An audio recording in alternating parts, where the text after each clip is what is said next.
Hello, Ted. You're up next, sir. Hey Bart, How's it going? All right, you got a hand for us here? I do. This is a hand coming from a home game in New York City.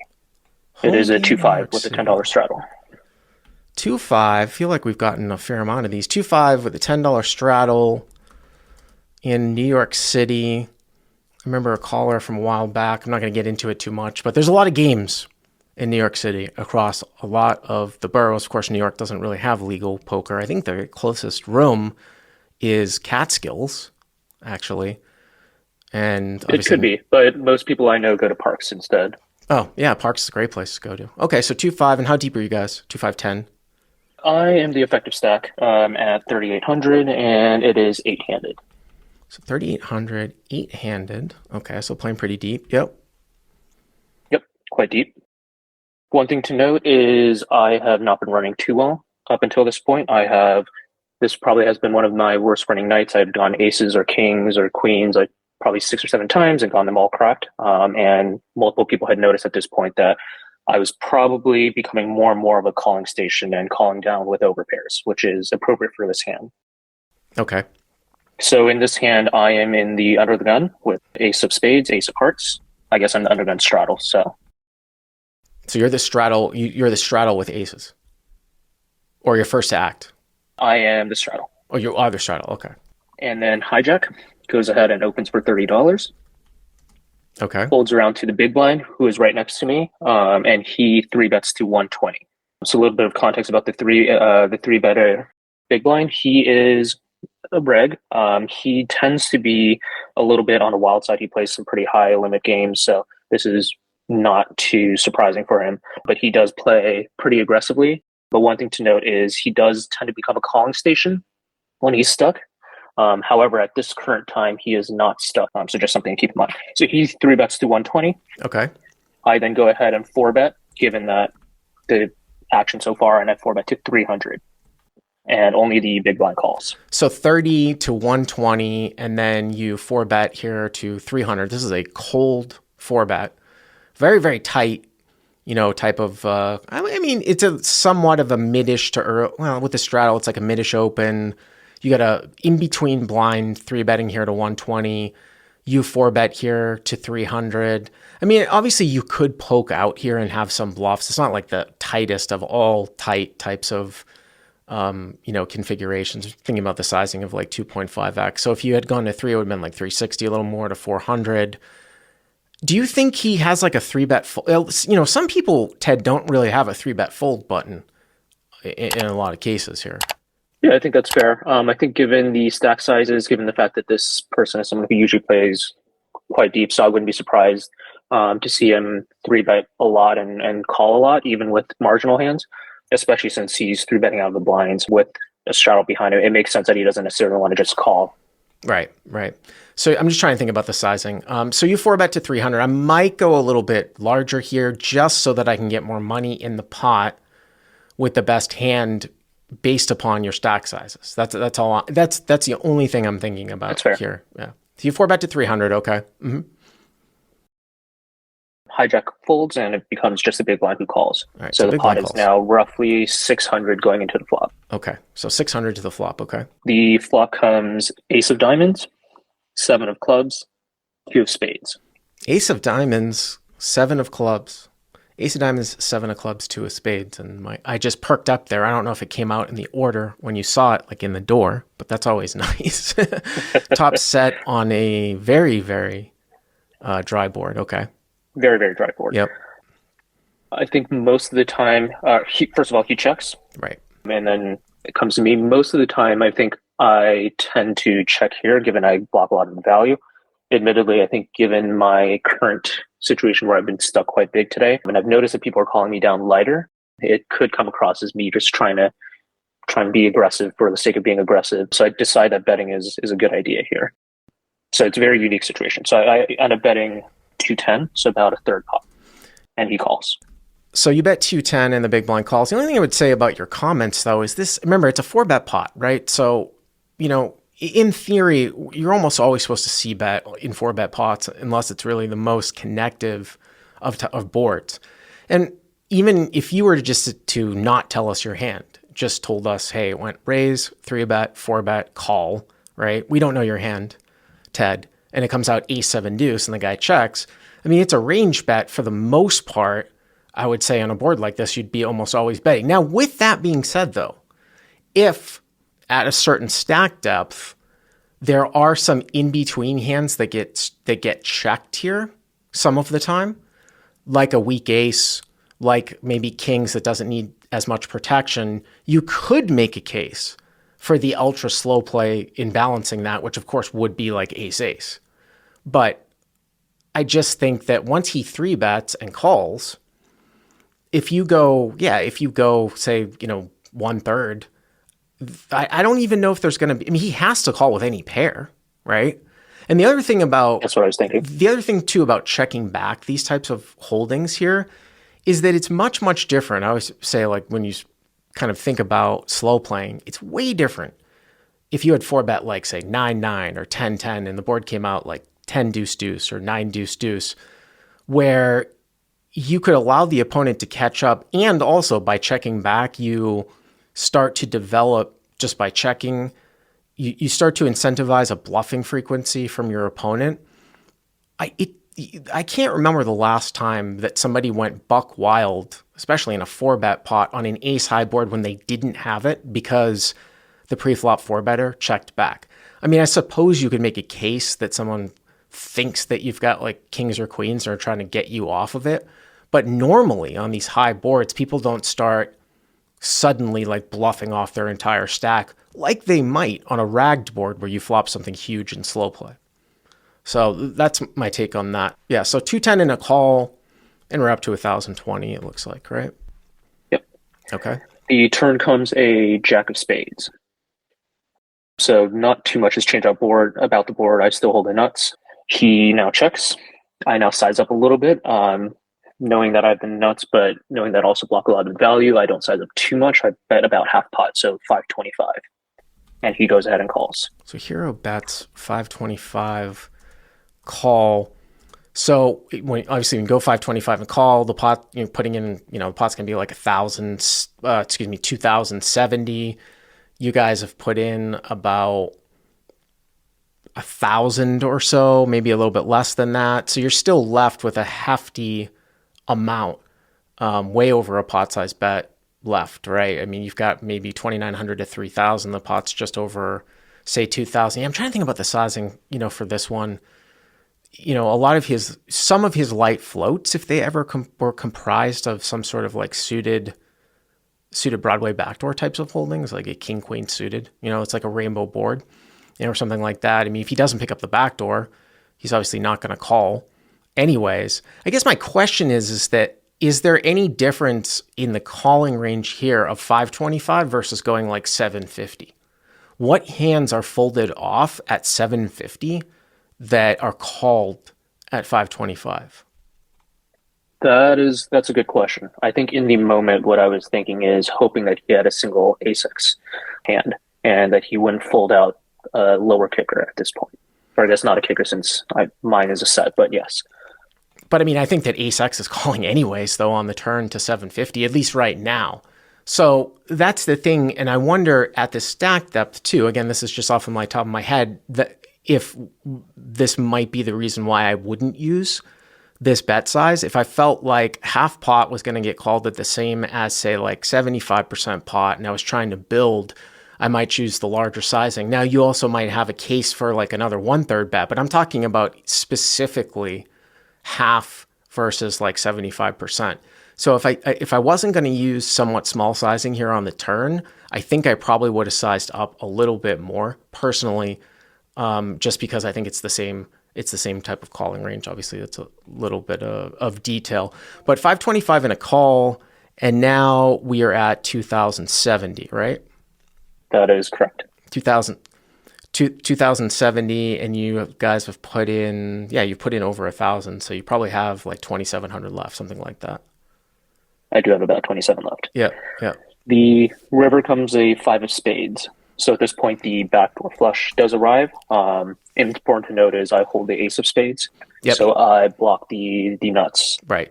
just to repeat, hero has ace of spades, ace of hearts, cold 4-bet to 400, right? Call, hijack opens, big blind 3-bets, hero 4-bets, call, ace of spades, ace of hearts, ace of diamonds, 7 of clubs, deuce of spades, check 210, call, turns the jack of spades, backdoor spades, check 525, call.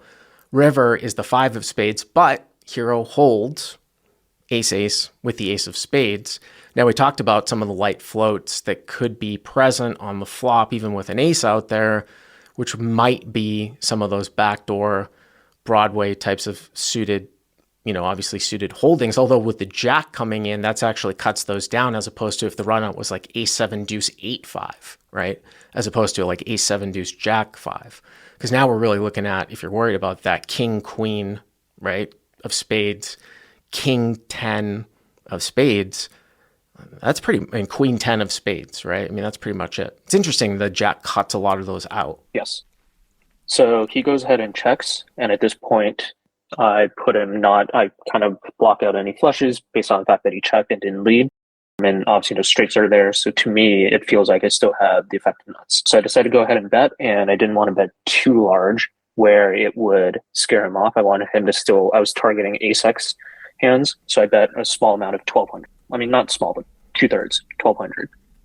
Yeah, it's interesting to figure out the sizing here too, when you block so much of the thick value. I mean, even if let's say the 5 was an offsuit 5 and you really had the nuts. I mean, I know 3, 4, the nuts is 3-4. Okay, YouTube commenters, it's a cold 4-bet pot. I know the nuts are 3-4. If the river was like the 5 of hearts, I mean, then you really have the effect of nuts. And then, the question then becomes, it's the same question as here is, how much of this particular person will call with ace X, right? Because if you went bet, bet, bet, and you had like kings or queens, at some point should be folding off, right? In a cold 4-bet pot, like if he was holding on with queens or kings. So we're not necessarily worried about that. It's more of extracting value from the case ace. Here, the only thing that gets changed a little bit is the fact that once in a while he might have backed in to a backdoor flush, and then does that somehow affect your bet sizing if you ever want to sort of leave yourself almost like an escape hatch where you were ever considering, say, possibly folding to a check raise in a given situation. I might have bet a little bit smaller. I'm not even talking about the escape hatch of it. I just do wonder if somebody has ace queen here or lower, ace queen, ace 10, something like that, suited, or if he did defend with ace X suited, if that always calls down to 1,200, thinking about, at what point is ace X supposed to be, folded off. But I think it's pretty close. Now you go 1,200, so you started the river with what we said, 27. So you're leaving yourself with 1,500, which I'm assuming means that if he were to jam in this spot, the pot would be like 6,000, 1,500 for you to call, something in that neighborhood. And I'm assuming something is going to happen here, or we probably wouldn't have a call, right? Yep, you would be right. You are quite predictive. He does think for maybe 3 to 5 seconds, and then goes ahead and jams, and he does cover me. So he jams for the remaining 1,500. Yeah, so like 16, maybe a little bit over 6,000, 1,500 for you to call. I mean, that's correct. Pretty hard to fold given these pot odds, although I will say, here's the thing, a couple things going on here, right? Some people might say, well, if you're folding this, it's like massively exploitable because how many flushes do you have in this spot? You might have some flushes, obviously once in a while. My other question would be, is there when I'm holding a very, very strong hand and then I get somewhat of a polarized response from my opponent, like off the cuff, I was like, oh shit, this guy's really strong. But I'm holding a very strong hand, like almost like a second nut type of holding. And I'm sort of considering ace-ace a second nut type of holding. It's just the best hand besides a flush. Could he ever be overvaluing something that is weaker? Like 7-7 or Jack-Jack here? That is definitely something I was thinking about, given how I had been for most of the night where I've been running really, really horribly. And the fact that at this point I indicated that was a calling station, calling down with overpairs and strong hands. I thought about it a little bit, and I realized I block a lot of strong value, like two pairs with an ace, and there aren't really many other two pairs out there that don't have an ace. So it's unlikely now that the opponent has ace X that might take the sizing. So given that I blocked a nut flush, I think to myself, probably not many flushes. I know you mentioned the king queen suited, queen 10 suited, king 10 suited, but I think given the flop bet and the turn bet at this point, I think it's less likely that they'll be calling down with that. Well, I will say I was gonna go back to that, the flop bet. You know, obviously because you have so much ace X in your range. Now you bet like 1/3, and everybody nowadays, I mean, a newer school of thought, even for people that aren't necessarily consider themselves super advanced, I think will understand some backdoor equity in given scenarios. However, I do wonder on ace 7 deuce, if you have king queen of spades or king queen of one of the suits, how often is that even called, even to the 1/3 bet on the flop, because of the fact that you're losing to the ace, right? It's not Exactly. It's not necessarily like you have one overcard and a backdoor, or if the board came out, 9-6-3 with one spade and the guy called with king queen of spades. That's a much easier continue than king queen of spades on ace 7 deuce. I mean, it is sort of 3 to a backdoor flush and a straight, but if you have ace X and him having king queen, and he doesn't have one of the aces, he doesn't have a ton of equity in that spot. Some people in the live chat are almost saying that it might even be more likely that he might have like 7x of spades. Of course, he would have to have like some sort of direct suit. If he's not out to lunch, direct suited connector, like 3-bet calling with like 6-7 of spades, or something like that. This is a really tough fold to make. And if you make it and then you're somehow wrong, I think just right off the cuff here, you're getting probably too good a pot odds. And I do wonder, because it's not like you went super crazy with your sizing. It's not like you polarized. So I do wonder if once in a great while, he might actually overvalue something that he thinks, like a jack. And that would make it, harder for me to fold. Somebody does point out that you do block, a lot of the good bluffs by the villain, which would be something with ace X of spades turning into a bluff, obviously. But, oh man, I mean, this is a hard one. I don't think I can make this fold. It's just one of these ones where you get wrapped up and it's like, fuck. You know what I mean? It's like, oh God. I think because I block a lot of the strong value that, such as the ace X, I think it weights him more towards jack or 7-7. That was something I was thinking about. Maybe. Now, somebody said ace king with the king of spades. I don't think that's like a square call from your opponent's perspective. If he had ace king with the king of spades, I don't think he's turned that into a bluff here. Yeah, I think I ended up thinking a lot about the fact that I held ace of spades. I tried to think about potential flush hands that he could have or even bluffs, and because I held the ace of spades, I think that, unfortunately, I think in the moment I was not thinking straight, and I thought holding the ace of spades made it more likely that he would bluff, which is not necessarily the case. But I actually tanked for maybe 2 to 3 minutes, and then I flip over the ace of spades and I say, "You can't possibly have the nuts, so I have no idea what you're doing here. What are your bluffs?" At this point, he raises his eyebrow a little bit, but doesn't really make any other reaction. And so I tank for a little bit more, and then I eventually go ahead and make the call. Do you want the reveal at this point? Sure. He flips over the ace or the 8-7 of spades. So the backdoor flush. That's what we talk. 6-7 and 8-7 of spades. So more likely the 7x of spades. I think that's just poker, man. Ted, you know what I mean? Like, I don't think. Yeah, I would have a really, really hard time. I would have a really, really hard time folding there. Now, just a couple of things too, as I'm sort of scrolling through the chat. Josh Shepard, who I think has called into this show many times before, said that he would play jack as a jam here against your sizing. And that's what I was talking about, if he was your opponent. And I would say also here, when you're getting into these situations, you start to think about, well, what about some other hands here? Like, it's like, oh, okay, we've got 3 aces and we have the ace of spades. Would it be any different if we had ace jack? Would it be, let's say that we had cold 4-bet with like ace of spades, Jack X, right? We're a little bit out of line and we cold four bet with ace Jack, and now we're blocking Jack Jack here a little bit, but we still have the ace of spades. So is that any different than holding ace ace? And you might say in this particular situation that, well, then there's less of a chance that he's overvaluing Jack Jack, right? If you had ace Jack off in this spot, but that's that's a tough one. I do have a question.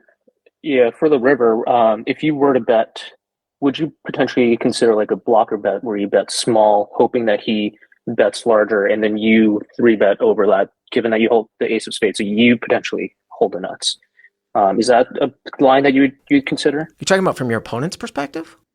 No, from my perspective. Let's say after he checks, you bet very small, hope that he raises, and then you jam on top of that because there's just very, very few bluffs, and you hold a nut blocker. I could have ace king of spades or ace queen of spades or ace 10 of spades, any of those. Is that a potential line that you would consider? I don't think so, not in this case. So what you're asking is, would you ever reverse block in position? Of course, reverse block is like when you make a really small bet that tries to induce a raise, almost like as a bluff. And the reason why I don't like that in this particular situation is the exact reason why you are making that reverse block. You're trying to induce maybe a hand that wasn't going to bluff raise, and now which is almost like a polarizing spot from your opponent. And then if your opponent is somewhat polarized, why would you need to re-bluff that? If he has a bluff, if you make a very, very small reverse block in position to induce a bluffing frequency, to almost make your aces like a bluff catcher, why would you turn your bluff catcher into a bluff? You never really want to turn a bluff catcher into a bluff. This is very, very extreme because usually we're talking about like ace as a bluff catcher, but that's what that setup would be. You're trying to like induce a raise to bluff catch. So you don't want to re-bluff a bluffing range when you have a bluff catching hand, if you follow what I'm saying. I do. And then the other flip side to that too is that you could make a small bet that might induce a hand that wasn't going to raise for value, that was just going to call, but might not be strong enough to call your all in, because you don't have like ace king with the ace of spades that needs to bluff off a set or two pair that was just going to go down into check calling mode, and then you put a reverse block in and then you induce a raise. You beat those hands. So that there would be two reasons why I wouldn't do that. You see what I'm saying? Like, because you have the best non-flush hand. So I don't want to turn a bluff catcher into a bluff. And then secondly, my hand is too strong to induce a raise from worse and then come back over the top if I thought that those middling hands that weren't going to raise that I've induced are going to fold to the three bet on the river. Sure. I can see that. I think I was just thinking because I block all the ace-x hands, it makes it more likely that he has like very strong value, like Jack Jack 7-7, or a complete bluff. And I think that's part of my thinking. Well, I mean, if you think that betting small is going to induce a raise from Jack Jack or 7-7, and then it's going to call off, that's different, right? Like if you're making a small bet that induces a value raise from worse, and then when you three bet, it will call off, that's different. But that's two different things, because I thought you were talking about like turning, bluffing with the ace of spades now over the top of a river check raise. Got it. Okay. Yeah. Listen back to what I said. Go back and have a listen to like the last 5 minutes of what I just said. I know it got, for anybody, I know it got a little bit confusing, but it's an interesting question that you asked. But I think give it a listen again, and you'll know what I'm talking about. But I appreciate the call. Thank you very much.